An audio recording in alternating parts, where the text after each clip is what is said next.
छवी, आज जो तुमचे बाबा असते तर गोष्टी किती वेगळ्या असत्या ना.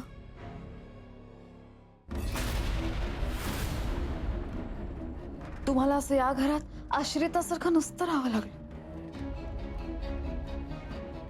सॉरी माई, माझ्या बोलण्याचा चुकीचा अर्थ घेऊ नका, पण मी खरं तेच बोलते.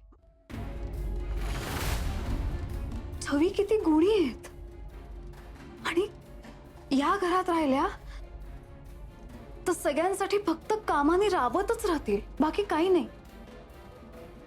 उलट त्या लग्न होऊन सासरी गेल्या की त्यांना हक्काची माणसं, स्वतःचं हक्काचं असं घर मिळेल. मी बरोबर बोलते ना माई?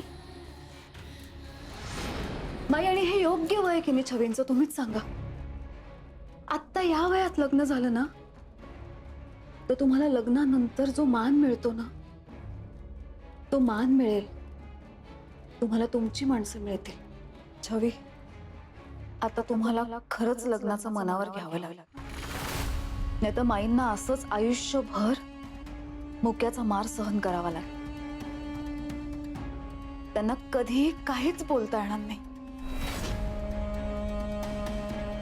तुमच्या नजरेत कोणी आहे का?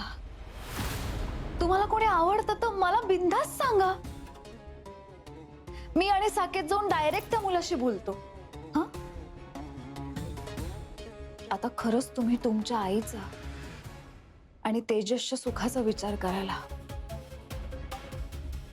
तुमच्या सुखी आयुष्यासाठी तुम्ही लग्न करायला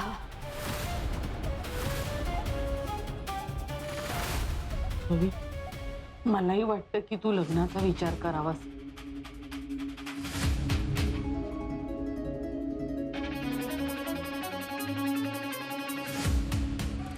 सॉरी, पण मी सध्या लग्नाचा विचार नाही करू शकत.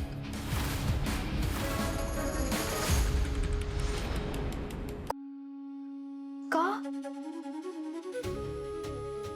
वहिनी, माझे बाबा नाही आहेत. मी आधार आहे माझ्या कुटुंबाचा. माझ्यावर माझ्या कुटुंबाची जबाबदारी आहे. तेजाचं शिक्षण आहे, आईची जबाबदारी आहे. मला आमचं घर परत मिळवायचंय. आणि सगळ्यात महत्वाचं म्हणजे ज्या बाई यांचीने आम्हाला इतकं प्रेम दिलं, या घरात आसरा दिला, तिचंही मी काहीतरी देणं लागते. आज फक्त आणि फक्त बाई यांचीमुळे आम्ही या घरात आहोत. मला सगळं मान्य, पण एक ना एक दिवस प्रत्येक मुलीला लग्न करून सासरी जावंच लागतं. आणि तुमच्यासारख्या हुशार मुलींनी स्वतःला इथे कोंडून घेतलेलं मला नाही आवडत. नाही वहिनी, हा कोंडवाडा नाहीये, हे घर आहे. ते आपलं घर आहे. आणि मला बेबी आत्यांच्या बोलण्याचं वाईट वाटलं, पण ती गोष्ट जास्त वेळ माझ्या मनात नाही राहणार. त्या तशाच आहेत, त्यांचा स्वभावच आहे तो. आम्ही इतकी वर्ष ऐकत आलो त्यांचं सगळं बोलणं. तर कितीही ओरडला ना, आणि बाई याचीने फक्त एकदा प्रेमाने आमच्या डोक्यावरून हात फिरवला ना की आम्ही सगळं विसरून जातो. खूप प्रेम दिले बाई यांचीने आम्हाला, तिने वाढवलंय. आणि म्हणून मी सतत तिच्या सोबत असते, तिच्या सावलीसारखी. म्हणजे तुम्हीच सांगा, सावली कधी लांब जाऊ शकते का? छवी, तू बोलतेस ते अगदी बरोबर आहे, पण योग्य वयात योग्य गोष्टी व्हायला हव्यात ना बाळा. हो, म्हणजे तुम्ही लग्नानंतर सुद्धा बाई आजींची सेवा करूच शकता. नाही, मला सध्या लग्नाचा विचार नाही करायचाय. आपण नंतरचं नंतर बघू. अशीच आहे छवी.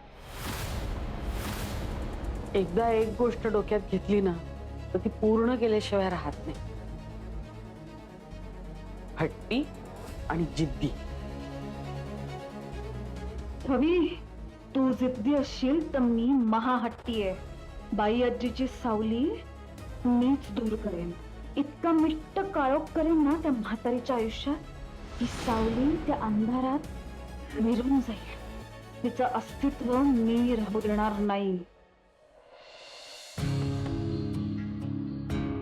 ऐक ना कविता, मी आज ऑफिसला येत नाहीये. प्रत्येकला सांग माझ्या सगळ्या मीटिंग्स पोस्टपोन करायला. ओके, बायजीला जरा बरं वाटत नाहीये त्यामुळे मी घरीच थांबतो. हा हा आहे, मी फोनवर अवेलेबल आहे. Okay bye.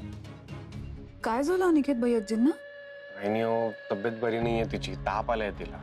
तुला कधी कळलं? मला तर काहीच माहित नाही. मी तर घरीच आहे. आय नो, कोणालाच काही नव्हतं माहिती. मला पण नसतं कळलं.